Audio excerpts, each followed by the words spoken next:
Welcome back to the Deep Dive. Today, we're tackling something really fundamental if you're involved with shared property. Our mission is to unpack the legal nuts and bolts of sectional title schemes. If you own an apartment, a townhouse, maybe office space in one of these developments, this is the core legal DNA. It really defines where your private space ends and, well, the shared responsibility kicks in. Absolutely. And that interplay, that tension between your individual rights and the collective, that's what makes this whole area fascinating. We're focusing today on the Sectional Titles Act, specifically Act 95, 1986. Now, it sounds old, 1986, but honestly, it's a living piece of legislation. It's been amended so many times, keeping it relevant right up to, well, basically today. It really is the cornerstone for understanding how common property works in these shared buildings. Okay, so let's strip back the legalese for a moment. What was the core problem this act was trying to solve back then?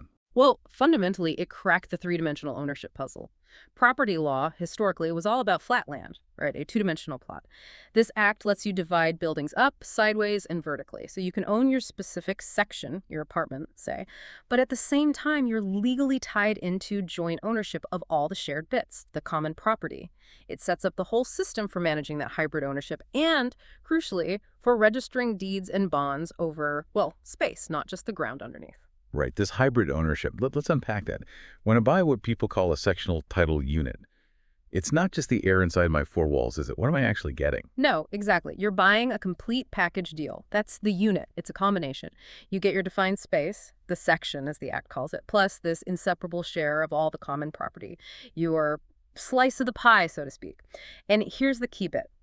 That whole package, the unit, is legally treated as land. It carries the same legal weight as owning a freestanding house on its own plot. Okay, now this is where it can get tricky, I imagine. Where does my private section actually stop and the shared common property start? Especially in like an apartment block where walls are shared. Yes. The boundaries, they are defined with real precision. Think about the floor or the wall or the ceiling that divides your section from your neighbors or from the hallway. The legal boundary is the median line. The median line, so like dead center. Exactly. Imagine you could physically slice that wall or floor perfectly in half. Yeah. Everything on your side of that halfway point is part of your section. Everything on the other side, the outside or the neighbor side, is either their section or its common property. I get it. That simple idea. Yeah. The median line suddenly makes it much clearer who's responsible for what. Like if a pipe bursts inside that shared wall. Exactly. That median line tells you if the problem is technically inside your section or if it's in the common property part of the structure, making it the body corporate's issue. And here's a detail that often surprises people. You know your windows and doors, the ones facing outside or onto common areas. Any window, door, or other structure dividing your section from the common property is legally considered part of that dividing wall, floor, or ceiling. So that big window looking out, the glass, the frame, the whole structure, that median line runs right through the middle of it. Wow. So hang on. If the outside of my window frame needs painting or the external glass is dirty? That's likely falling on the common property side of that median line. So yes, probably a body corporate maintenance job. Interesting. Okay, so speaking of common property, Yeah. what does that actually cover? Well, first, it's all the land the scheme sits on. And then it's every part of the building or buildings, corridors, lifts, the roof, gardens, swimming pools, foundations, everything that isn't specifically included inside someone's private section. And every owner owns all of this, jointly, in undivided shares based on their participation quota. Which brings us to something people often see as a bit of a, well, maybe a loophole. The exclusive use area. How can part of the common property be for exclusive use? It's not really a loophole, it's a specific mechanism in the Act. Think of it as creating private rights over communal space. An exclusive use area, or EUA, could be your specific parking bay, maybe a small gardening patch right outside your ground floor unit, or a balcony shown on the plan. Legally, it's still defined as common property, but the right to use that specific area is restricted. It's reserved just for certain owners.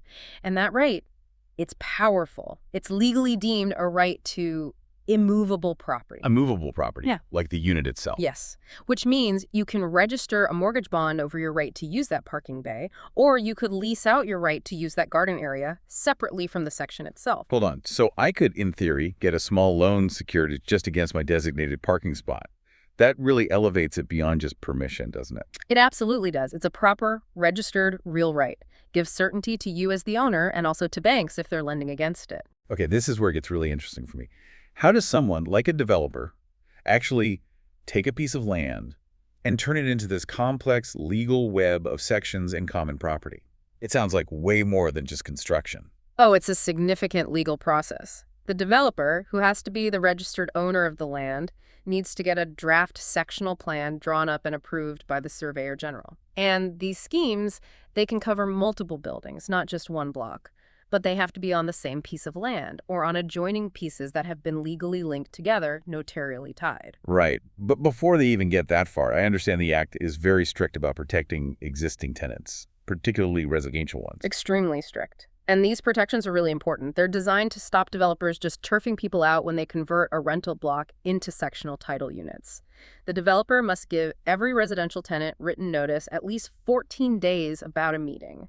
At that meeting, they have to explain the whole scheme and, crucially, the tenant's rights under Section 10 of the Act. And the big right there is the first option to buy, isn't it? The tenant gets first refusal. That's the core of it. The developer absolutely cannot sell a unit that's occupied by a tenant to anyone else unless they've offered it to that tenant first. And the tenant has refused that offer. And the law gives the tenant a decent amount of time to think about it, 90 days. 90 days. That's quite a window. Does that ever cause issues, tenants maybe stalling things even if they don't really intend to buy? Yep, the 90 days is there for a reason. It's about protecting the tenant's housing security. Buying property is a huge decision. You need time to look into finance, understand the scheme rules, get legal advice. The law says you get that time without being pressured. Yeah. It's non-negotiable from the developer's side. Makes sense. So what if a developer gets impatient or maybe just tries to pull a fast one, ignores the tenant's right, and sells the unit out from under them? The consequences are swift and pretty serious. It really shows how much weight the law puts on these rights. First off, any sale contract made ignoring that tenant's right is simply void. Legally, it never happened. Poof. But more than that, the developer has committed an offense.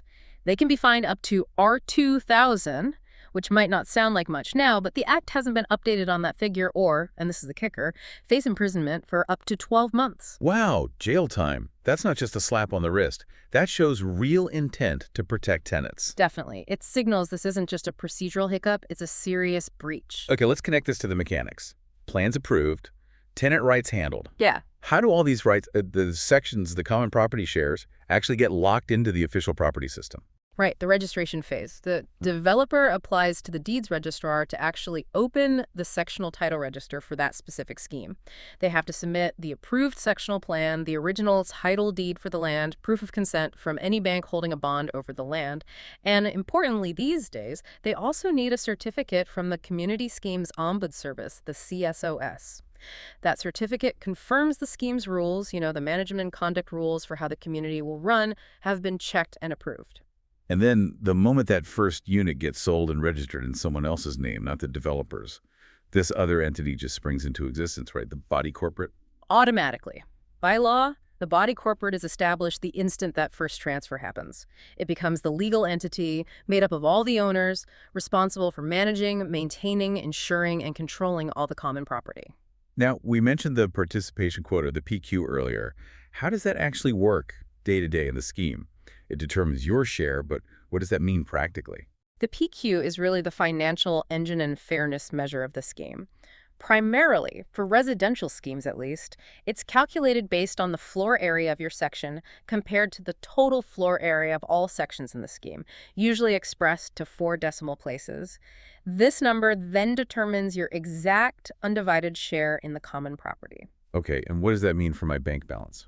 It directly impacts your levies. Your contribution to the shared costs, maintenance, insurance, security, admin, is calculated based on your PQ. Bigger section, bigger floor area, higher PQ means you pay a proportionally larger slice of the total running costs. It links the size of your asset directly to your share of the collective financial burden. Right, makes sense. And talking about maintenance, the body corporate needs to be able to fix things, sometimes inside people's sections, if common property infrastructure runs through them. Does the Act give them an automatic right to enter my private space? It does, through something called implied servitudes. The Act essentially writes certain automatic rights and obligations into the scheme's DNA. Every section benefits from servitudes for support, basically. Your neighbors and the building structure have to support your section both underneath and sideways. But crucially, there are also servitudes for essential services: water pipes, electricity cables, data lines, drains, you name it. These servitudes give the body corporate the right to access any section, or any exclusive use area for that matter. Access. When?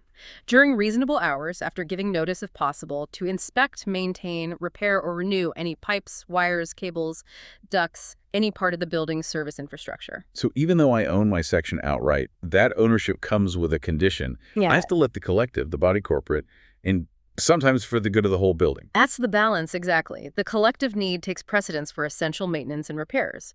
And, of course, in an emergency like a major leak, they don't need to wait for reasonable hours or give notice. They can enter immediately to prevent further damage. Okay, let's shift to changes within the scheme. What if I, as an owner, want to make a big change, like enclosing a balcony that was originally common property, effectively extending my section? That involves quite a bit of administrative hoop jumping. You need approval, you need new draft sectional plans showing the extension drawn up and registered. But the really big hurdle, the critical check, comes in if that extension significantly changes your participation quota. If the extension increases your section's floor area enough to cause your PQ to deviate by more than 10% from what it was. 10%. Okay, that's quite specific. What happens then? Then you need a conveyancer to certify something crucial: that the bank holding the mortgagee over every single section in the entire scheme has consented to your extension. Whoa, hang on. My bank, okay, I can maybe see that. But why does Mrs. Jones's bank down the hall care if I enclose my balcony? Why does every bank need to agree? Because they all have a stake in the integrity of the entire scheme, which is their security. Remember, the PQ determines everyone's proportional share in value within the whole. If your PQ jumps significantly, it fractionally dilutes everyone else's share.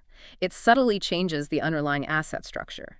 The banks need to ensure their security isn't negatively impacted or prejudiced by one owner making a major alteration that affects the relative values across the board. That's a serious check on what an individual owner can do. Powerful stuff. Now, what about the other way around? Not an owner extending, but the original developer wanting to add, say, a whole new block of units later. That's covered under the developer's right to extend the scheme.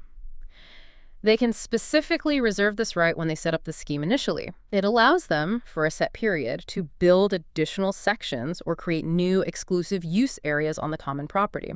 And this reserved right, it's also treated as immovable property. The developer can sell it, mortgage it, deal with it separately. But, and this is vital for buyers, the existence of this right must be clearly disclosed in the sale agreement for every single unit sold in the scheme. Transparency is key. Got it. Okay, final scenario. The worst case: the building is destroyed, a fire, a collapse, something catastrophic, and the owners decide, perhaps because insurance isn't enough, not to rebuild. What happens legally then? It's essentially a legal unwinding of the whole structure. The body corporate notifies the deeds office that the building is deemed destroyed. At that point, the concept of separate ownership of sections just ceases. It disappears. The owners revert back to being simple co-owners of the underlying land itself in undivided shares based on their participation quotas just before the destruction. The land title effectively reverts back to the standard land register, no longer a sectional title scheme. And any existing mortgage bonds that were registered against individual sections automatically convert. They now attach to the owner's undivided share in the bare land. It strips away the 3D ownership and takes it back to the original 2D plot. Wow. This whole deep dive really underscores that buying into a sectional title isn't just buying property. It feels more like signing a mandatory complex contract for the whole community. It absolutely is. It's a legal framework that constantly tries to balance your rights as an individual owner with the necessary rules and responsibilities of collective living and management. The Act forces cooperation and shared responsibility for those shared resources. And layered on top of that, you mentioned compliance with town planning. Exactly. Every scheme also has to fit within the local town planning rules, zoning, and get local authority approvals. It intertwines property law very tightly with public planning law. Which really makes you wonder, doesn't it? When you buy that unit, who ultimately holds the most complex bundle of rights and controls? Is it you, the owner? Is it the body corporate with all its statutory powers? Or maybe even the ghost of the original developer, whose initial decisions about reserved rights might still shape the scheme years later? That idea of your private space being constantly governed by layers of collective and public rules, definitely something to think about next time the levy notice arrives. A fascinating look at a complex act.